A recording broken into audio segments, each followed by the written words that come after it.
Hello and welcome back to The Real Deal. I'm Gabby McKeown, and what a week we've had. We all said 2022 come at us. You're going to be the year that our life's going to change. Wow, we didn't expect anything like that, of course. Very sadly, it looks like part of the world has gone to war. And then, as if that's not enough to wake up to, then Brisbane bursts its riverbanks and Brisbane floods again. The second time since 2011.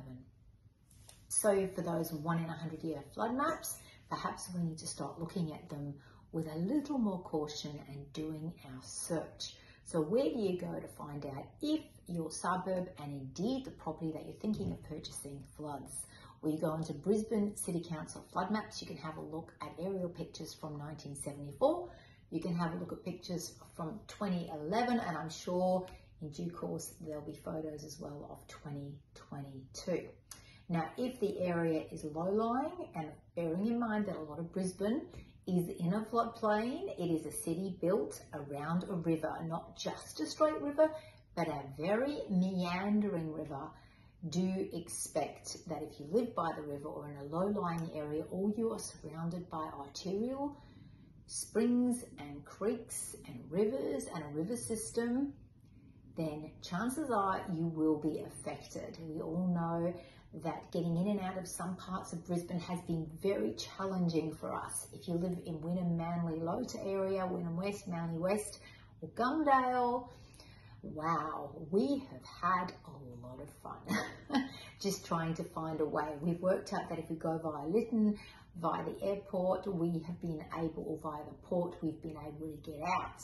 But it certainly made us really have to think about which way we were going and having to plan our routes out of those suburbs. So be very careful of where you are purchasing, do your searches, and of course, I guess the big question is, how will this affect, flood affected regions?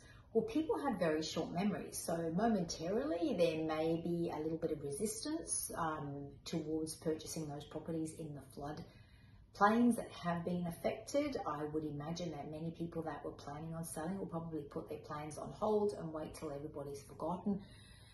But I don't know how easily people will forget, because when we have just recovered from the first memory and people were feeling confident about living in those areas, because of course the prices have gone gangbusters, as we all know, then of course there's going to be more resistance about getting back into those areas. So perhaps we need to take some heed about the parable about the wise man. The wise man built his house upon a rock and not on the sand.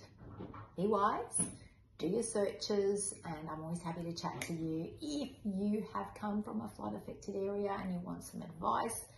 And I really feel for you if you are one of those people that have been badly affected, adversely affected by the recent floods.